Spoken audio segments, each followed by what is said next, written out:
ఇప్పుడు లేదు అనేసరికి ఎవరైతే ప్రెగ్నెంట్గా ఉన్నారో మస్ట్ వాచ్ వీడియో. ఎందుకు సొల్యూషన్ ఏంటి డాక్టర్, ఏం చేయాలి మరి అంటే డాక్టర్ అన్నారు దీనికంటూ సర్జరీ చేయ, ఇంకా అసలు బేబీనే లేదు కడుపులో, అసలు బేబీ అనేది అసలు నువ్వు ప్రెగ్నెంటే కాదు. ఇట్లాంటి వరస్ట్ డాక్టర్ని నా లైఫ్లో నేను ఎప్పుడు అంటే ఇట్లాంటి వాళ్ళని చూస్తా అని ఫేస్ చేసే టైంకి లేదు. అంటే ఇదే చాలా కాంప్లికేటెడ్, చాలా రెస్ట్ కూడిన పని. ఇంకోటి ఏంటంటే లక్కీగా నా బాడీ పాయిజనస్ అవ్వలేదు అని ఉన్న వాళ్ళకి మళ్ళీ ప్రెగ్నెన్సీ వచ్చే ఛాన్స్ కూడా చాలా తక్కువ ఉంటుంది. హార్ట్ బీట్ అయితే లేదమ్మా అనేసి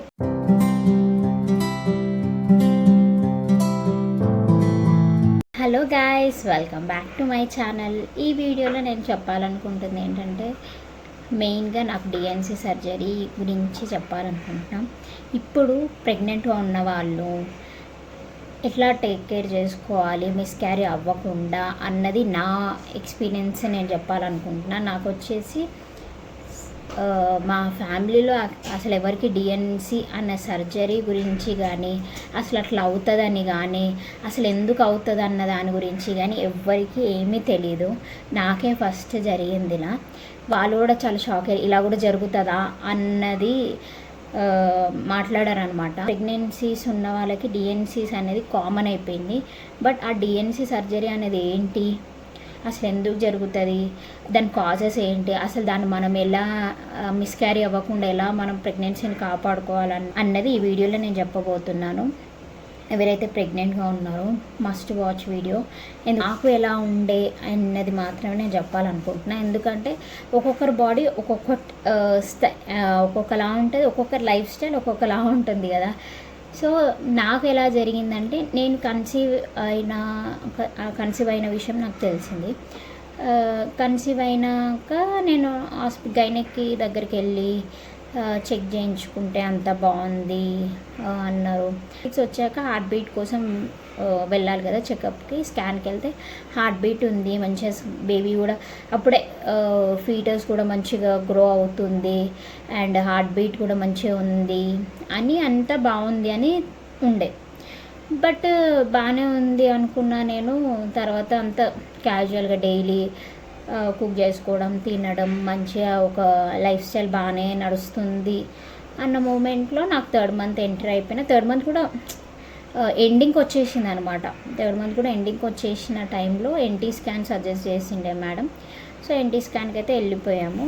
తను చేశారంటే 3rd మంత్ కదా ఎన్టీ స్కాన్, కొంచెం 4th మంత్ ఆ టైంలోనే మాకు ఎన్టీ స్కాన్ అయితే జరిగింది. ఎన్టీ స్కాన్లో ఏం జరిగిందంటే వెళ్ళాము కామన్గా మనం ఎలా వెళ్తాము, ఎందుకంటే ఫస్ట్ స్కాన్ మంచిగా ఉంది కదా, సెకండ్ స్కాన్ కూడా బాగానే ఉంటుంది కదా అన్నట్టుగా వెళ్ళాము. నర్వస్ అవన్నీ ఏం లేకుండా అంత బాగానే ఉంటుంది కదా అన్న హోప్తోనే వెళ్ళాను. తర్వాత ఏం జరిగిందంటే వెళ్ళి బేబీది హార్ట్ బీట్ కానీ అన్నీ ఆర్గన్స్ స్టార్ట్ అవుతాయి కదా, అవి ఫామ్ అయ్యాయా లేవా మెయిన్గా అవి చూస్తారు. ఏదైనా ప్రాబ్లం ఉందా లేదా, లేదంటే డబల్ మార్కర్ కూడా 3rd మంత్ ఎండింగ్లోనే కదా చేయించుకునేది.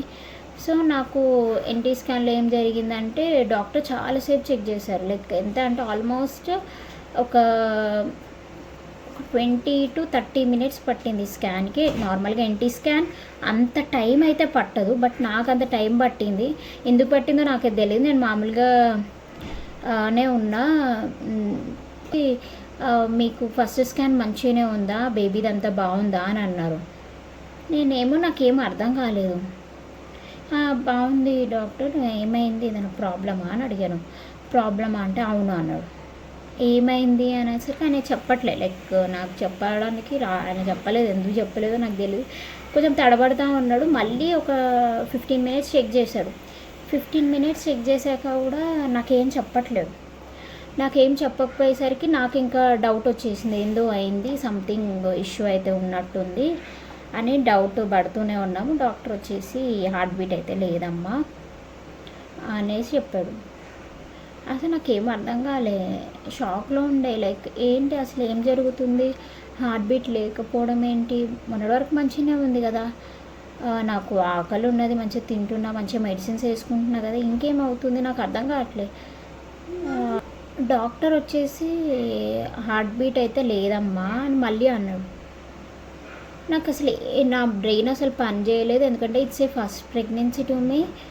అసలు ఎందుకు ఇలా జరిగింది, నాకెందుకు ఇట్లా జరిగింది, అసలు ఇలా ఎందుకు అవుతుంది, నాకు అసలు ఏం మైండ్లో అసలు ఏం లేదు. మా హస్బెండ్కి చెప్తే ఆయన రియాక్షన్ ఏంది, ఆయన ఎలా తీసుకోగలుగుతాడు, నేనే తీసుకోలేకపోతున్నా, ఆయన ఎలా తీసుకుంటాడు, ఇదంతా మైండ్లో తిరుగుతుంది. అక్కడ ఇంకా నేను బయటికి కూడా వెళ్ళలే, బయటికి వెళ్ళే ముందుకి ఇదంతా మైండ్లో తిరుగుతూ ఉంది. మళ్ళీ ఒకసారి చూడండి డాక్టర్, ఎందుకు లేదు, అది ఫస్ట్ టైం ఉండే కదా అంటే అన్నా. అయితే ఒకసారి రిపోర్ట్స్ తీసుకెళ్ళి గైనకాలజిస్ట్కి చూపించండి అమ్మ, మీరు చూపించుకున్న డాక్టర్ చూపించండి, తను మీకు చెప్తారు ఏంటి ఏంటి ప్రొసీజర్ అన్నది అని అన్నాడు. అయితే మళ్ళీ ఒకసారి చూడండి డాక్టర్ అని అన్నాను. మళ్ళీ చూడండి అంటే ఆయన చూపించుకుంటే, స్క్రీన్ ఉంటుంది కదా, స్క్రీన్ నాకు చూపిస్తుండే అనమాట. అట్లా చూపించుకుంటా నాకు ఇక్కడ ఉంటుంది హార్ట్ అనేది, హార్ట్ బీట్ ఇక్కడ ఉంటుంది, అది ఇది అని చెప్పిండు. చెప్పేసరికి నాకు ఒక్కసారిగా లైక్ ఇట్స్ మై అంటే నా ఫస్ట్ ప్రెగ్నెన్సీ, అది చాలా హ్యాపీగా ఫీల్ అయిన మూమెంట్ అది. నేను అలాంటిది ఫస్ట్ టైం హార్ట్ బీట్ ఒక ట్రైన్ సౌండ్ లాగా అలా ఉండే. నా హస్బెండ్ నేను ఇద్దరం విన్నాం కూడా. అది విన్నది ఇప్పుడు లేదు అనేసరికి అసలు తీసుకోలేకపోయినా. నేను ఇప్పుడు చెప్పాలంటే నాకు ఎలానో ఉంది. అంటే ఫేస్ చేసిన వాళ్ళకి అది తెలుస్తుంది, అది ఏంటి అన్నది ఎంత బాధ అనిపిస్తుంది. బేబీ మన కడుపులో ఉండి బేబీ ఒక టైంకి లేదు అంటే మనసుకి అసలు తీసుకోలేకపోయినా నేను. అయినా కూడా ఇంకా మా హస్బెండ్కి బయటకు వచ్చి నాకు చెప్పాను, ఇలా చెప్పారు డాక్టర్, అయితే ఒకసారి మనం గైనకాలజిస్ట్ దగ్గరికి వెళ్దాం, మన డాక్టర్ దగ్గరికి వెళ్ళి చెప్దాము ఏంటి అన్నది అంటే. మా ఆయన కూడా అసలు చాలా ఎమోషనల్ అయిపోయిండే, చాలా అసలు ఆయన ఐస్ ఆయన అబ్జర్వ్ చేశాను. ఎక్కడ బాధపడితే నేను ఎక్కడ బాధపడతాను అన్న ఫీలింగ్తో, ఏంది ఇలా జరిగిందా, ఎందుకు జరిగింది, ఏంటి మనకెందుకు ఇట్లా జరిగింది అని మాట్లాడుతున్నాను. లేదు మనం వేరే స్కాన్ సెంటర్కి వెళ్దాము, ఈ డాక్టరు మనకు కరెక్ట్గా చెప్పలేదు అని అన్నా. అనేసరికి నైట్ మా హస్బెండ్ ఏమన్నాడు, తీసుకెళ్ళిపోయాం, వేరే డయాగ్నోస్టిక్ సెంటర్కి వెళ్దాం అనేసి చూసాము. నైట్ అయిపోయింది, అప్పటికే చాలా ప్లేసెస్లో లేవు, అంటే అప్పటికే క్లోజ్ అయిపోయినాయి, 9 కదా ఇంకా క్లోజ్ అయిపోయినాయి. ఆ తర్వాత వచ్చేసి ఇంకా ఒక్కసారి అయితే డాక్టర్ దగ్గర అయితే వెళ్ళి కన్సల్ట్ అవుదాం, ఏం చెప్తుంది డాక్టర్ అని అన్నాడు. డాక్టర్ దగ్గరికి వెళ్తే డాక్టర్ కూడా ఇది వచ్చేసి మిస్క్యారీ అయ్యిందమ్మా నీకు అనేసి చెప్పారు. అయితే అసలు ఎందుకు అయింది డాక్టర్, నాకెందుకు ఇలా జరిగింది అంటే డాక్టర్ అన్నారు, ఇది ఎలా అయినా జరగవచ్చు, పీల్చే గాలిలో ఏమైనా కెమికల్స్ ఉన్నా అవ్వచ్చు, తాగే వాటర్లో ఏదైనా ఉన్నా అవ్వచ్చు, తీసుకున్న ఫుడ్లో ఏదైనా ఉన్నా అవ్వచ్చు, ట్రావెల్ చేసినా అవ్వచ్చు, ట్రావెల్ చేయకుండా అవ్వచ్చు, బెడ్ రెస్ట్లో ఉన్నా కూడా మిస్క్యారీ అయ్యే ఛాన్సెస్ ఉంటాయి. It totally depends on the body and environment అని చెప్పింది. అసలు దీనికి ఇప్పుడు సొల్యూషన్ ఏంటి డాక్టర్, ఏం చేయాలి మరి అంటే డాక్టర్ అన్నారు, దీనికంటూ సర్జరీ చేయాలి, ఎందుకంటే 1 month 1.5 month 2 months ఉందనుకోండి, మెడిసిన్స్ వేసేస్తే మనకి బేబీ పార్ట్స్ అంతా క్లియర్ అయిపోయి పీరియడ్ వచ్చేసి అంతా క్లియర్ అయిపోతుంది, ఆ బ్లీడింగ్లోనే బేబీ పార్ట్స్ అనేవి వచ్చేస్తాయి. బట్ ఈ 3rd month అయిపోయింది కాబట్టి so we should do a surgery అని అన్నారు. అయితే నీకు ఎలాంటి బ్లీడింగ్ అవ్వలేదా, ఏమన్నా సిమ్టమ్స్ అనిపించాయా అని అడిగింది.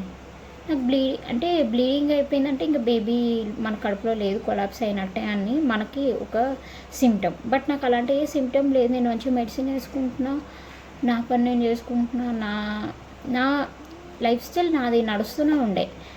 బట్ వచ్చేసి ఏంటంటే మెయిన్ నాకు ట్రామా ఎలా ఉండే అంటే అసలు ఎందుకు ఇలా జరిగింది, నాకే ఎందుకు జరిగింది, ఇంకా మా ఫ్యామిలీ వాళ్ళకి చెప్తేనైతే అసలు మాకు ఎవరికి జరగలేదు, నీకే జరిగింది, అసలు ఇలా కూడా జరుగుతుందని కూడా నాకు తెలీదు, మాకు తెలియదు, దీనికి సర్జరీ కూడా చేస్తారా, ఇలా ఈ టైప్ ఆఫ్ మైండ్ సెట్తో ఉన్నారు అందరూ. బట్ ఇంకా సెకండ్ ఒపీనియన్కి వెళ్ళాలని నేను అనుకున్నా. మా హస్బెండ్ కూడా సెకండ్ ఒపీనియన్కి వెళ్దాం మనం, డాక్టర్ విషయంలో, డయాగ్నోస్టిక్ సెంటర్ విషయంలో నేను సెకండ్ ఒపీనియన్కి వెళ్ళాలి అని అనుకున్నా. వెళ్ళాము. డాక్టర్ దగ్గరికి వెళ్తే ఇంకా డైరెక్ట్ వేరే డాక్టర్స్ దగ్గరికి వెళ్దాము అనుకొని వేరే డాక్టర్ని కూడా కన్సల్ట్. వాళ్ళైతే ఇంకా అసలు బేబీనే లేదు కడుపులో, అసలు బేబీ అనేది అసలు నువ్వు ప్రెగ్నెంటే కాదు అన్నట్టుగా చేశారు. ఇట్లాంటి వరస్ట్ డాక్టర్ని నా లైఫ్లో నేను ఎప్పుడు, అంటే ఇట్లాంటి వాళ్ళని చూస్తా అని ఫేస్ చేస్తా అని కూడా అనుకోలే. అంత వరస్ట్ డాక్టరు. మామూలుగా విజయన స్ట్రోక్ పెట్టి చూస్తారు కదా, అలా చూసి అసలు బేబీయే లేదు, అసలు ప్రెగ్నెంటే కాదు అన్నట్టుగా మాట్లాడినాడు ఆయన. అప్పుడు అర్థమైంది, అబ్బా ఈ డాక్టర్ ఇంకా వరస్ట్ డాక్టరు, నేను చూపించుకున్న డాక్టర్ చాలా బెస్ట్ అని అనిపించింది. ఇంకా అనిపించగానే నేను ఇమ్మీడియట్గా నైట్ మళ్ళీ మేడంకి కాల్ చేసేసిన, ma'am we're ready for surgery అంటే, మేడం చేద్దామమ్మా, ఒక 2 days టైం తీసుకునే విషయంలో కూడా బాడీ అనేది పాయిజన్ అవుతుందంట. మాకు తెలియదు ఈ విషయం, లైక్ బాడీ పాయిజన్ అవుతుందంట బేబీ కడుపులో, అంటే డెడ్ అయిన బేబీ మన కడుపులో ఉంటే మదర్కి ఎలా అయినా అవ్వచ్చు, అంటే ఇన్ఫెక్షన్ అవ్వచ్చు, వైట్ ప్యాచెస్ అవ్వచ్చు, హెయిర్ లాస్ కావచ్చు, బేబీ అంటే ఏదైనా ప్రాబ్లం అవ్వచ్చు. ఇది అవుతుంది అది అవుతుంది అని చెప్పలేము, కానీ పాయిజన్ లక్కీగా నా బాడీ పాయిజనస్ అవ్వలేదు. అంటే బేబీ డెత్ చాలా డేస్ అయిందంట, బట్ నాకు తెలియదు అది. నేను మెడిసిన్ వేసుకుంటున్నాను, బేబీతో నేను మాట్లాడుకుంటున్నా, అంత మంచిగా ఉన్నా కూడా అయ్యింది కదా. అవ్వయేసరికి నాకు ఓకే మ్యామ్ 7కి అట్లా అడ్మిట్ అవ్వమన్నారు. మార్నింగ్ నేను హాస్పిటల్కి వెళ్ళి అడ్మిట్ అయిపోయాక అంతా చూసేసరికి ఇక మెడిసిన్స్ అన్నీ ఇన్సర్ట్ చేసినాక కూడా నాకు బ్లీడింగ్ అవ్వలేదు. బ్లీడింగ్ వచ్చేసి ఈవినింగ్ 5 అయిపోయింది. 5కి తర్వాత నాకు బ్లీడింగ్ అనేది స్టార్ట్ అయ్యేసరికి అప్పుడు నాకు సర్జరీకి తీసుకెళ్ళారు. ఆల్మోస్ట్ 2.5 or 3 hours అయ్యిందని చెప్పారు మా హస్బెండ్. సర్జరీ అంత టైం అయ్యింది. ఇంకోటి బేబీది ఫ్లెష్ అది ఉంటుంది కదా, అది నాకైతే ఏం చూపించలేదు, కానీ మా హస్బెండ్కి చూపించారు. ఆయన అయితే చాలా ఎమోషనల్ అయిపోయిండు. లైక్ అది ఆయన ఒక్కడే చూశాడు, ఎవరు చూడలే. లైక్ రెడ్గా బ్లడ్లోనే కదా అంత ఉండేది. ఆయన ఇప్పటికీ మా మైండ్లో మా హస్బెండ్ ఎప్పుడు గుర్తు చేసుకున్నా he will tell to me, like ఇలా చూశాను నేను, we're like so attached to that baby. But okay, ఇంకా మన ఫేట్లో ఆ బేబీ మనకు వచ్చేది లేదు, రాలే అంతే అనుకున్నాను నేను. బట్ చాలా ఎమోషనల్గా మెంటల్గా మేము అసలు తీసుకోలేకపోయినాం. ఇంకా సర్జరీ అయితే అయ్యింది. అంటే ఎట్లా అంటే లైక్ సర్జరీ ఎలా జరుగుతుంది అంటే, ఇది అంత మెషినరీతోనే చేస్తారు. లోపల ఒక మెషిన్ లాంటిది పంపించాక బేబీ పార్ట్స్ అనేవి ఉంటాయి కదా, బేబీ అప్పటికి హ్యాండ్స్, లెగ్స్, ఇవన్నీ లిమ్స్ అని ఫామ్ అయిపోయినాయి కాబట్టి అవన్నీ బ్రేక్ డౌన్ చేయాలన్నమాట. బ్రేక్ డౌన్ చేసి వాటిని రిమూవ్ చేయాలి, ప్రతి ఒక్క పార్ట్ రిమూవ్ చేయాలి.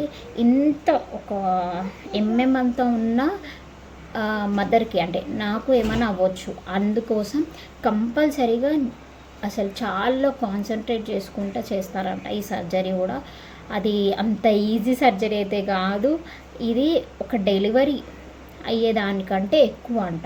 అంటే ఇప్పుడు డెలివరీ పెయిన్ కానీ, డెలివరీ అయినప్పుడు బేబీ రావడం బెటర్ అంట.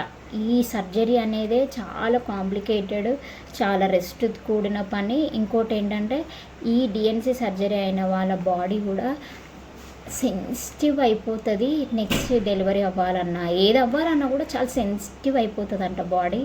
డాక్టర్ ముందే చెప్పారు మాకు. ఈ బాడీ అనేది మంచిగా మనం ఫుడ్ కానీ అదంతా బాగా తీసుకోవాలమ్మా, ఎందుకంటే ఇది తర్వాత బాడీ అనేది ఎఫెక్ట్ అవుతుంది. ఇంకోటి ఏంటంటే ఇలా సర్జరీస్ అవుతూ ఉండి, అబార్షన్స్ అవుతూ ఉండి ఉన్న వాళ్ళకి మళ్ళీ ప్రెగ్నెన్సీ వచ్చే ఛాన్స్ కూడా చాలా తక్కువ ఉంటుంది అని చెప్పారు. ఇది నేను ఎందుకు షేర్ చేస్తున్నా అంటే, మెయిన్గా ప్రెగ్నెంట్ లేడీస్ ఏంటంటే మిస్క్యారీ అయ్యే ఛాన్సెస్ హై ఉంటుంది. ఈ జనరేషన్లో హై ఉంది, ముందు వరకు అయితే ఇంత లేదు అని అంటున్నారు, కానీ నాకు తెలిసి అయితే నా సర్కిల్లో చాలామందికి మిస్క్యారీ అనేది కామన్ అయిపోయింది. First pregnancy or second pregnancy ఏదో ఒకటి మిస్క్యారీ అయితే వాళ్ళ లైఫ్లో ఉంటుంది. ఒకవేళ లేకపోతే వాళ్ళు లక్కీ అనుకోవాలి. బట్ ఎందుకు ఇది అవుతుంది అన్నది రీజన్ అయితే ఇప్పటికీ వాళ్ళు చాలా ల్యాబ్స్లో సర్చింగ్ రీసెర్చ్ చేస్తున్నారని డాక్టర్ అన్నారు. ఈ దానివల్లనే అవుతుంది. లైక్ హెవీ ట్రావెలింగ్ చేస్తారా, హెవీ ట్రావెలింగ్ చేసిన వాళ్ళకి కూడా బాగా అయ్యే ఛాన్స్ ఉంటుంది. థైరాయిడ్ ఇష్యూస్ ఉన్న వాళ్ళకి అవుతుంది. ఇంకోటి ఏంటంటే ఫుడ్ కూడా ఎక్కువ కన్జ్యూమ్ చేస్తూ హీట్ ప్రొడ్యూస్ చేసే ఫుడ్ ఐటమ్స్ తిన్నా, స్వీట్స్ తిన్నా, డయాబెటిక్ పేషెంట్స్ ఉన్న వాళ్ళ షుగర్ లెవెల్స్ హై లో అవ్వడం, బీపీ హై ఉండి లో అవ్వడం, ఇలాంటి వాళ్ళకి మిస్క్యారీ అయ్యే ఛాన్సెస్ హై రేట్ ఉంటుందంట. బట్ నాకు వచ్చేసి అలా ఏం లేకుండా అయ్యిందంటే ఐ డోంట్ నో. బట్ ఇవి మాత్రం మస్ట్గా మీరు ఆలోచించుకోండి. ఎవరైతే ప్రెగ్నెంట్ ఉన్న వాళ్ళు మాత్రం ఇలాంటి పనులు ఏవి చేయకండి. ఇంకోటి బరువులు ఎత్తడము, ఎక్కువసేపు నిల్చొని కుక్ చేయడం, నిల్చొని పని చేయడం, ఎక్కువసేపు కూర్చోవడం, ఇలాంటివి ఏవి చేయకపోవడమే బెస్ట్. ఎందుకంటే మిస్క్యారీ అయ్యడానికి చాలా నంబర్ ఆఫ్ రీజన్స్ ఉంటాయి. మీకు కొంచెం బ్లీడింగ్ అనిపించినా, మీకు అబ్నార్మాలిటీగా ఏదైనా బాడీలో అనిపిస్తే ఇమ్మీడియట్గా హాస్పిటల్కి వెళ్ళిపోండి. ఎలాంటి ఏమంటారు వెళ్దాంలే, రేపు వెళ్దాంలే, ఎల్లుండి వెళ్ళిపోదాంలే అన్నట్టుగా చేయకండి. ఎందుకంటే నా విషయంలో నాకు చెకప్ అయిపోయినాక కూడా స్కాన్ కోసం నేను వెయిట్ చేసిన. అంతకుముందే నేను వెళ్తే నా బాడీ కొంచెం మంచిగా ఉండేదేమో.